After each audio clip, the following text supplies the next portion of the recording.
Halo teman-teman, selamat datang kembali di channel Jejak Film.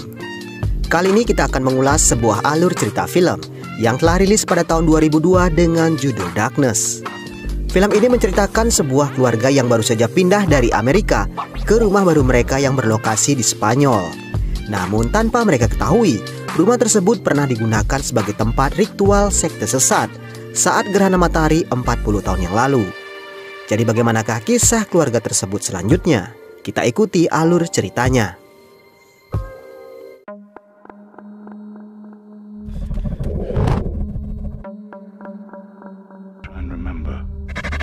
Film diawali dengan memperlihatkan seorang anak laki-laki yang tengah berlari di tengah hutan. Setelah itu hanya terdengar suara seorang pria menanyai anak tersebut tentang apa yang terjadi padanya dan di mana anak-anak yang lain.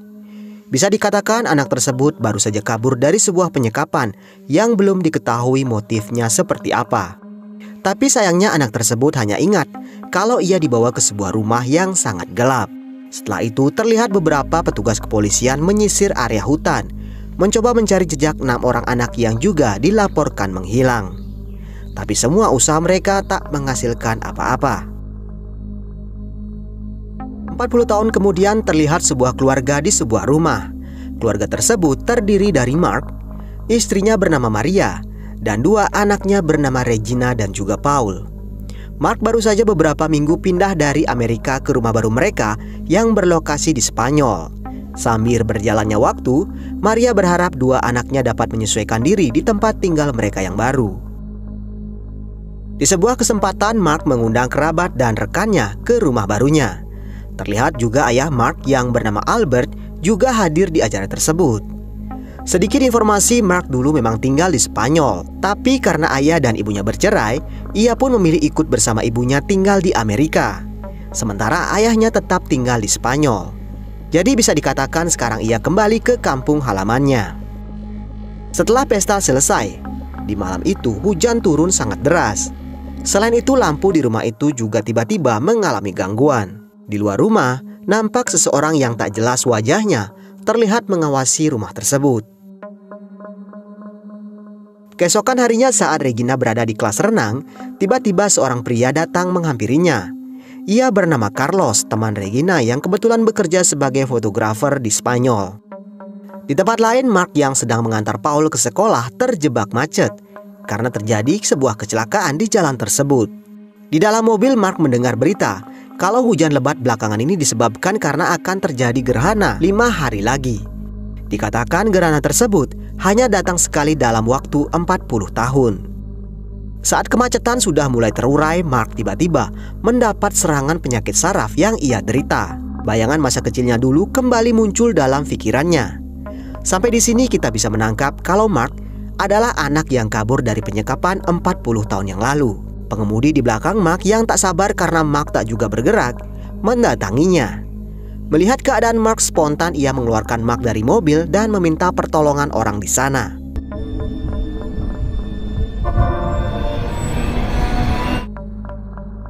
Mark kemudian dibawa ke rumah sakit dan ternyata ayah Mark berprofesi sebagai dokter di rumah sakit tersebut. Albert menjelaskan pada Maria kalau Mark menderita kelainan pada otaknya yang disebut Huntington Syndrome. Sehingga itu yang menyebabkan gangguan saraf terjadi. Serangan tersebut bisa datang kapan saja dan bisa menyebabkan kematian. Dan jika keadaannya sangat buruk, pertolongan yang bisa ia lakukan adalah melubangi tenggorokannya sebagai jalan nafas. Tapi tindakan tersebut hanya untuk keadaan yang benar-benar darurat. Sekembalinya dari rumah sakit, Regina menanyakan apa yang terjadi. Ibunya menjelaskan kalau penyakit ayahnya kambuh. Rupanya serangan tersebut bukanlah yang pertama kali, karena 10 tahun yang lalu Mark juga mengalami hal yang serupa. Regina pun merasa kalau rumah itu tak cocok untuk mereka, karena sangat jauh dari rumah sakit. Regina sangat khawatir kalau suatu saat penyakit ayahnya kambuh dan terlambat mendapat pertolongan. Hal tersebut rupanya malah membuat ibunya kesal dan menyuruh Regina pergi kalau ia memang tidak suka tinggal di rumah tersebut. Regina kemudian pergi ke rumah Carlos untuk sekedar berkeluh kesah tentang cerita keluarganya. Sementara itu di rumah, Paul yang sedang menggambar tiba-tiba krayonnya bergerak sendiri ke bawah ranjang. Di saat yang sama, ayahnya kemudian datang dan menyuruh Paul tidur. Saat ayahnya mau mematikan lampu, Paul melarangnya. Tapi Mark tetap mematikan lampu kamar Paul. Tak lama kemudian, mainan Paul tiba-tiba berbunyi sendiri. Kamar Paul pun berubah makin gelap dan makin gelap. Saat tengah malam, Regina diantar kembali pulang oleh Carlos. Setibanya di rumah, ia mendapati Paul di ruang depan. Regina menanyakan kenapa ia belum tidur. Paul pun menjawab kalau ia tak berani tidur dalam gelap, karena ia merasa ada sesuatu di bawah ranjangnya saat gelap. Akhirnya Regina pun menyuruhnya kembali tidur dan memperbolehkannya tidur dengan lampu menyala. Regina lalu melihat gambar yang dibuat Paul dan terlihat Paul menggambar beberapa anak dengan leher yang penuh darah. Keesokan harinya terlihat Mark memanggil seorang tukang listrik karena belakangan listrik di rumahnya sering mengalami gangguan setiap malam. Sementara itu, Regina yang mau menyiapkan sarapan menanyakan tentang gambar yang dibuat Paul kemarin. Paul tak bercerita banyak, ia hanya mengatakan kalau itu hanya lukisan beberapa orang anak dan tidak ada yang aneh baginya. Selain itu, Regina juga memperhatikan kalau di leher Paul ada luka lebam. Paul pun mengatakan kalau itu hanya luka garukan kemarin malam. Tak lama kemudian Carlos datang berkunjung. Setelah menyapa ayah Regina, mereka langsung naik ke kamar. Regina kemudian turun kembali untuk mengambilkan Carlos minum. Tapi saat mau turun, ia melihat ayahnya marah-marah pada tukang listrik karena tukang listrik tak menemukan kerusakan listrik di rumah tersebut. Mark pun marah-marah dan menyuruhnya pergi tanpa memberikannya uang jasa. Regina pun sempat termenung dengan perilaku ayahnya yang berubah menjadi temperamen sejak kepindahan mereka. Regina akhirnya menunggu ibunya pulang kerja. Di sana ia menceritakan keanehan lukisan Paul dan perilaku aneh ayahnya. Namun ibunya yang kecapean menyuruhnya membicarakannya di lain waktu. Saat mereka kembali, tiba-tiba muncul beberapa sosok anak-anak di kegelapan yang mengawasi mereka. Hari berikutnya Regina melihat ayahnya membobol dinding di bawah tangga.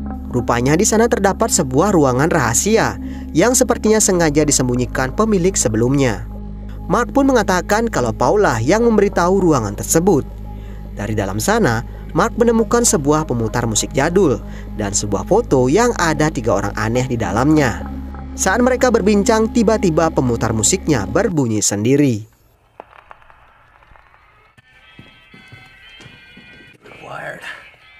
Regina kemudian mencari Paul dan menanyakan hal tersebut. Tapi Paul mengatakan kalau ia tak memberitahu apa-apa pada ayahnya. Dari sana Regina tahu kalau ayahnya telah berbohong. Selain itu, Regina juga memperhatikan luka lebam makin melebar di leher Paul. Saat ia menceritakan ke ibunya, ibunya hanya mengatakan kalau Paul mengalami alergi sabun yang tak perlu dikhawatirkan. Di malam harinya sepulang dari berenang, Regina melihat seseorang di seberang rumahnya. Ia ketakutan dan segera berlari ke rumah. Sementara itu di dapur, Maria melihat Mark memotong kentang dengan terburu-buru. Ia menyuruh suaminya santai saja, tapi Mark tak menghiraukannya. Rupanya, Mark kembali teringat masa kecilnya dulu, serta kejadian yang menimpa anak-anak yang lain. Di sisi lain, Regina tiba-tiba mendengar ibunya menjerit. Yang rupanya ayahnya telah menyayat jari tangannya sendiri, sampai-sampai darahnya berjatuhan di lantai. Saat situasi seperti itu, listrik di rumah tersebut padam. Regina kemudian disuruh mengecek keadaan Paul, yang rupanya Paul terkunci di kamarnya. Di saat yang sama, beberapa bayangan anak-anak muncul di kamar Paul. Regina berusaha membuka pintu tapi tak berhasil. Dari dalam sana, Paul terdengar menjerit histeris. Di saat yang sama, Mark kemudian datang dan bukannya menenangkan Paul, ia malah marah-marah pada Paul dan menyuruhnya diam dan segera membuka pintu. Jelas Regina merasa makin aneh melihat keadaan ayahnya. Tak lama listrik pun kembali menyala dan kamar Paul terbuka. Regina segera mengambil adiknya dan melarang ayahnya menyentuh Paul. Paul pun kemudian terpaksa tidur di kamar Regina. Di sana, Paul menceritakan kalau ia dicari oleh beberapa anak-anak. Mereka mengatakan kalau mereka membenci Paul karena ia memiliki keluarga yang bahagia. Tapi Regina kembali menenangkan Paul kalau di rumah tersebut tidak ada orang lain selain keluarga mereka. Tetapi Paul mengatakan kalau Regina akan mengerti nanti kalau ia melihatnya sendiri. Regina kemudian menelpon Carlos dan menceritakan hal yang terjadi. Setelah menelpon, di ujung lorong Regina melihat penampakan sosok beberapa anak yang sedang menatap ke arahnya. Namun kemudian anak-anak tersebut menghilang. Keesokan harinya Carlos terlihat keluar dari sebuah perkantoran. Ia menelpon Reggie dan mengatakan kalau rumah tersebut tak pernah ditempati orang sejak selesai dibangun. Satu-satunya jalan keluar adalah menemui arsitek yang membangun rumah tersebut. Sesampainya di apartemen si arsitek, Regina melihat seorang pria tua berjalan ke arahnya. Regina pun teringat orang tersebutlah yang ia lihat sedang mengawasi rumahnya. Mereka kemudian masuk ke rumah si arsitek yang bernama Mr. Villalobos.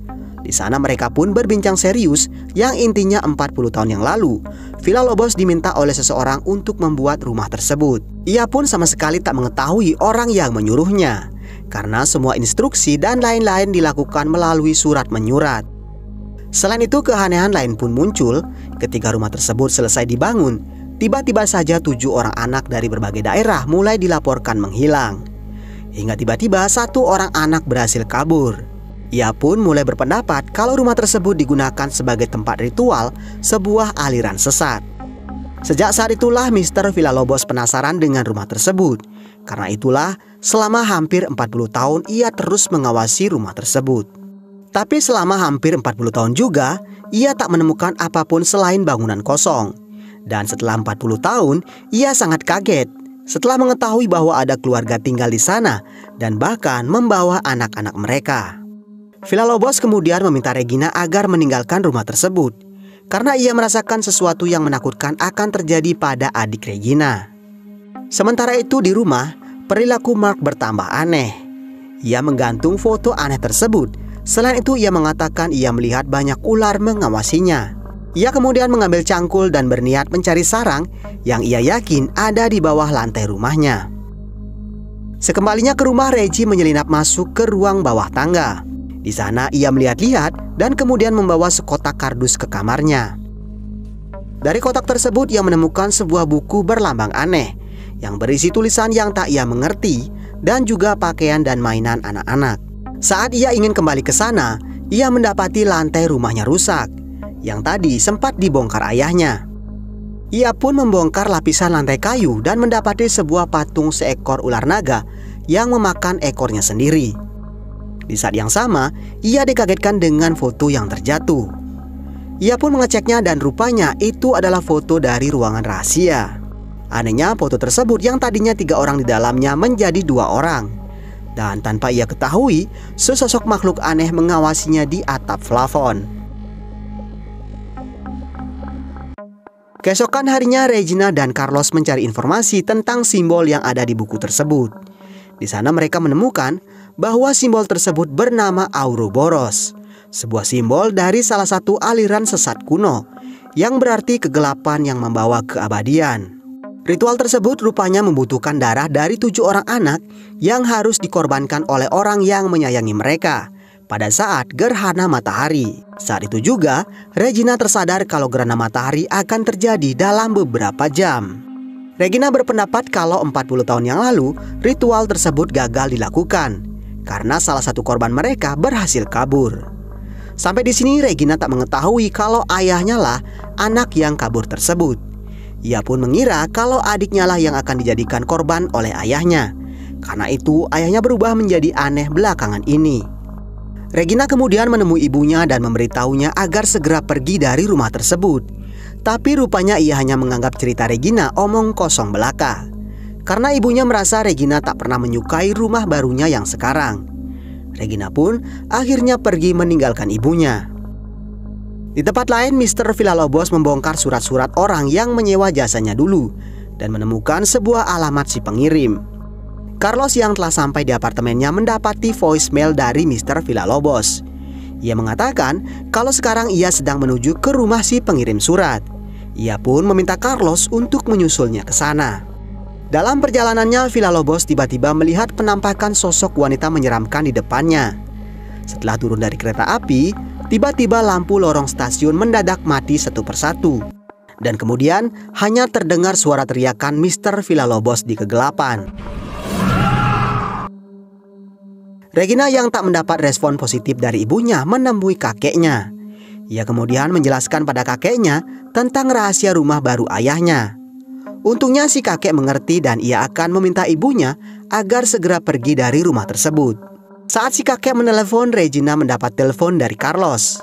Carlos mengatakan bahwa Mr. Villalobos telah mendapatkan alamat orang yang menyewanya. Ia juga memberitahu bahwa orang tersebut tinggal di apartemen belakang taman nomor 17. Regina pun kaget mendengar nomor 17 di belakang taman, yang tak lain itu adalah rumah kakeknya sendiri. Ia lalu melihat ke belakang dan rupanya terdapat lukisan 7 anak sedang mengikuti sebuah ritual. Regina masih tak percaya kalau kakeknya terlibat dalam ritual tersebut. Ia mencari tahu dengan berkeliling di sana. Di sebuah kamar ia melihat beberapa pajangan foto anak-anak yang dijadikan korban ritual 40 tahun silam. Ia juga melihat foto 7 orang dewasa yang mengorbankan anak-anak mereka dalam ritual. Dan salah satunya adalah kakeknya sendiri. Regina masuk lebih dalam dan menemukan pemutar musik yang sama dengan yang ditemukan ayahnya. Tak lama kemudian, Albert muncul dan langsung menangkap Regina. Regina pun diikat di ruangannya. Di sana Albert menjelaskan tentang ritual Ouroboros yang ia lakukan bersama 6 rekan lainnya saat gerhana matahari 40 tahun yang lalu, dengan tujuan memberikan keabadian pada 3 iblis kegelapan. Tapi saat itu ia melakukan kesalahan besar. Setelah 6 orang anak dikorbankan, Albert malah melepaskan anaknya sendiri, yaitu Mark. Alasannya karena ia tak begitu menyayangi Mark sebagai anaknya, sehingga ia melepaskan Mark karena ia tahu kalau syarat pengorbanan tersebut adalah mengorbankan anak yang sangat dicintai. Dengan cara itulah baru ritualnya berhasil. Dan sekarang ia menemukan sosok Regina yang akan ia korbankan, karena Albert sangat menyayangi Regina. Di saat bersamaan, Mark yang saat itu berada di dapur menyaksikan berita gerhana matahari yang akan terjadi dalam beberapa jam lagi. Namun tiba-tiba TV-nya mendadak rusak. Hal tersebut membuatnya marah dan mulai mengamuk. Maria di kamarnya hanya bisa melamun mendengar suaminya marah-marah dan kumat lagi. Sementara itu Paul yang sedang di kamar, tiba-tiba semua lampunya padam. Seseorang pun membuka pintu kamarnya dan kemudian terdengar jeritan Paul di kegelapan. Di tempat berbeda saat Albert mau menyuntikkan obat bius pada Regina, tiba-tiba bel rumahnya berbunyi. Regina kemudian dibungkam dan Albert segera ke depan, yang rupanya yang datang adalah Carlos. Albert mengatakan kalau Regina menunggunya di dalam dan kemudian menyuruh Carlos masuk. Namun saat berbincang, Albert menyuntik Carlos dengan obat bius. Di tempat lain, Maria yang ada di dalam kamar tiba-tiba menjerit melihat Paul muncul dengan luka memar di wajahnya. Mark kemudian datang yang mendengar Maria berteriak. Namun Maria tak mengizinkannya masuk ke kamar. Mark menggedor-gedor dan mulai mengamuk agar ia diizinkan masuk. Tapi Maria nampak sangat ketakutan dengan perilaku temperamen suaminya. Maria juga menyuruh Mark agar meminum obatnya agar ia dapat mengendalikan diri. Paul yang nampak ketakutan mengatakan kalau bukan ayahnya yang menyakitinya. Di saat yang sama, Regina dibawa ke sebuah ruangan dan siap dieksekusi oleh Albert. Ia juga sudah mempersiapkan seekor ular sebagai sarana ritualnya. Namun saat detik-detik terakhir, Regina menangis dan mengatakan kalau ia sangat mencintai ayahnya. Albert tiba-tiba saja terdiam dan kemudian memotong ikatan Regina. Regina pun disuruh agar segera pergi dari sana. Regina pun segera kembali ke rumah dengan menumpang taksi. Di tempat lain, Mark mengikuti saran istrinya untuk meminum obat. Namun bukannya 1-2 pil, ia menghabiskan 1 botol pil sekaligus. Maria yang mendengar suaminya meminum semua pilnya keluar dan mendapati Mark sudah sekarat karena penyakitnya kambuh. Maria lalu menyuruh Paul mengambilkan pulpen. Maria berencana melubangi tenggorokan Mark dan memasang tub pulpen di lubang tersebut sebagai jalan nafas. Paul segera datang membawa sebuah pulpen. Maria lalu mengeluarkan isinya dan meletakkan tub pulpen tersebut di sampingnya. Dan ia pun bersiap-siap melubangi tenggorokan Mark dengan sebuah cutter kecil. Paul pun disuruh kembali ke kamar agar tak melihat apa yang akan ia lakukan. Di saat yang sama, Regina datang dan berusaha mencegah ibunya yang ia kira akan membunuh ayahnya.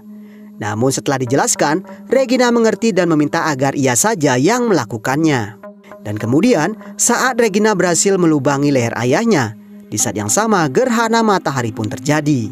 Regina dan Maria berusaha menemukan tuh pulpen tersebut, tapi rupanya tuh pulpen tersebut disembunyikan oleh hantu anak-anak. Dan akhirnya mereka pun terlambat. Bukannya selamat, Mark akhirnya meninggal kehabisan darah.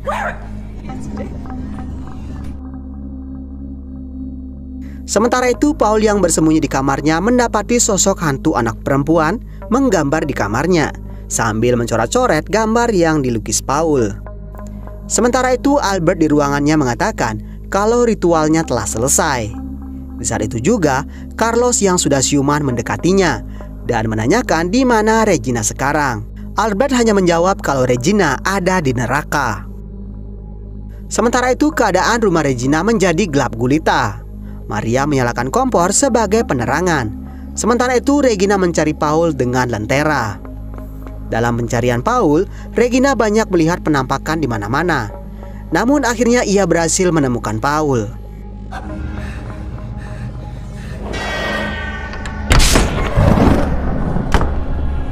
Namun saat mau kembali ke ibunya, sang ibu tiba-tiba muncul, yang mana sebenarnya itu adalah jelmaan dari iblis kegelapan. Ia menyuruh Regina agar mematikan lenteranya. Sementara itu, Maria mengalami hal yang serupa. Ia juga kedatangan Regina dan Paul yang memintanya mematikan kompor, yang mana mereka adalah jelmaan iblis kegelapan. Namun rupanya Regina tahu kalau itu bukanlah ibunya. Iblis tersebut kemudian merubah diri dan menjadi sosok sebenarnya. Regina pun segera berlari menuju tempat ibunya. Sementara itu, Maria berhasil dibujuk oleh Regina palsu untuk memadamkan kompor. Setelah kompornya padam, hanya teriakan Maria yang terdengar. Regina kembali mencari ibunya, namun ia tak melihat ibunya di sana. Ia hanya mendapati ceceran darah di mana-mana. Ia pun segera berlari keluar rumah dan memecahkan salah satu kaca jendela. Di saat mereka keluar, rupanya Carlos tiba di saat yang tepat. Mereka pun dibawa oleh Carlos keluar dari kota tersebut.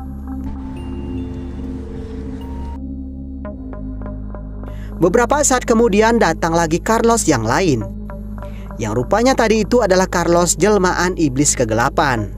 Carlos yang asli kemudian masuk ke dalam rumah, dan kemudian ia mendengar suara Regina memanggilnya ke lantai atas, dan pintu rumah tersebut tiba-tiba terkunci. Sementara itu, Regina dan Paul tak menyadari kalau mereka dibawa oleh iblis kegelapan yang menyamar, dan mereka terlihat dibawa masuk ke sebuah terowongan dan hilang di kegelapan. Film pun selesai tanpa menjelaskan bagaimana nasib Albert dan apa yang kemudian dilakukan para iblis setelah ritual pembangkitannya berhasil diselesaikan. Oke teman-teman, sekian alur cerita film kali ini. Mohon maaf jika banyak kekurangan dalam penyampaiannya. Akhir kata, semoga teman-teman sehat selalu. Jangan lupa subscribe dan kita bertemu lagi di video berikutnya.